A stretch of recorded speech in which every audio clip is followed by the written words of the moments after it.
Hey everyone, welcome to my channel. My name is Ashwini Priyadarshini Megur, also known as Avi, and I'm a PhD student in the field of biology.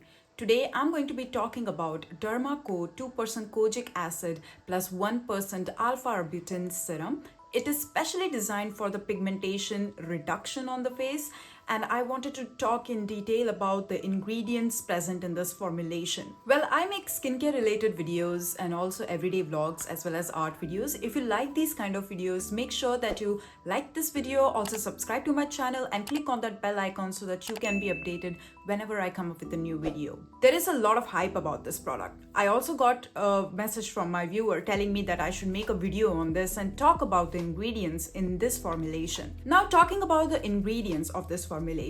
So I went through the ingredient list and I saw that it doesn't have any comedogenic ingredients that can lead to formation of these sebaceous filaments in the oily skin type. So it is good for the normal to oily skin type, or also in some cases dry skin type. So the first ingredient here is purified water, which can be distilled water, which doesn't have any contaminants. That's why it's called as purified water.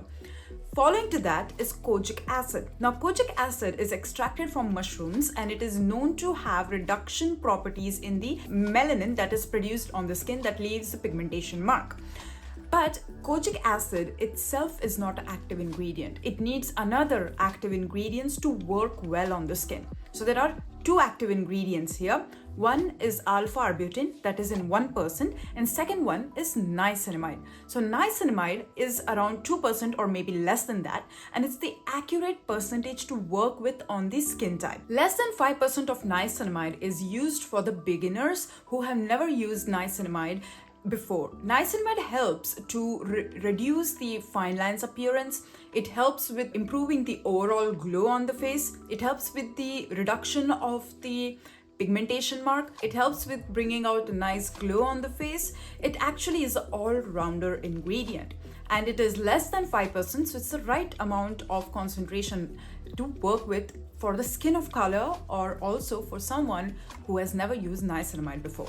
Then there is propanediol. Propanediol is an ingredient that acts as a vehicle. It carries the other active ingredients and then penetrates into the deeper layers of the skin so that we can have this ingredient going to the different layers of the skin and it can work in different layers. Then there is propylene glycol.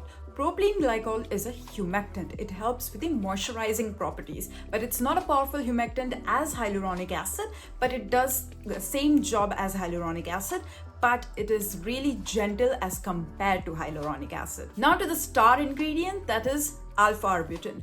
Alpha-arbutin is known to have a lot of good results when it comes to pigmentation or hyperpigmentation reduction. The studies are usually done around from 2 to 3% of alpha-arbutin, but 1% is again a good concentration to work for the beginners who haven't used alpha-arbutin before. Usually alpha-arbutin are safe when used less than 3%, but 1% is really good for the beginners who can react to the higher percentage of alpha-arbutin and they want to go slow. So this is the right concentration, right amount of all the ingredients that I saw. There is also another humectant in this formulation, that is sodium hyaluronate, also known as hyaluronic acid, but it is in lesser percentage, but hyaluronic acid is a powerful humectant. So how should you apply this serum? It's pretty simple. You have to damp your skin and then apply it. There are different plant-based extract as well here, which acts as the antioxidant properties and also to improve that premature aging caused by pollutants. So it's excellent formulation, but there was one downside about this formulation, that is administering witch hazel into its formulation. Why would you do that? Witch hazel is not well tolerated by sensitive skin type, and also for the oily skin type, it can trigger the sebaceous glands. The witch hazel is in fraction of a percent. It comes in the end of the ingredient list, but still witch hazel should not be added in a skincare formulation if you're targeting all type of skin type, whether it be very dry, normal, combination, oily skin to acne prone skin. Witch hazel is just not a good star ingredient. It does have some preservative properties in the skincare, but adding witch hazel can just be a downside for the formulation. I wouldn't personally use it just because there is witch hazel into it, and I won't even suggest it for normal to very dry skin type because your skin can lead to more dryness because of witch hazel, and it rips the moisture. It leads to redness in some cases. So that's why witch hazel is not a good idea if you are a beginner of niacinamide or for kojic acid or for alpha arbutin. I think witch hazel shouldn't be added. In my perception, if this company considers removing the witch hazel and adding all the other ingredients that is present in this formulation, it will be a star product. I absolutely love all the other ingredients except for this witch hazel. I would not add it in my skincare formulation, definitely, because it's just not a good idea in general. In general, the formulation seems to be good for normal to oily skin type. You can try this skincare out and see how do you find it, if it is actually reducing the hyperpigmentation mark, especially if your skin of color, you range in between normal to oily skin. This formulation can work for the reduction of the pigmentation marks.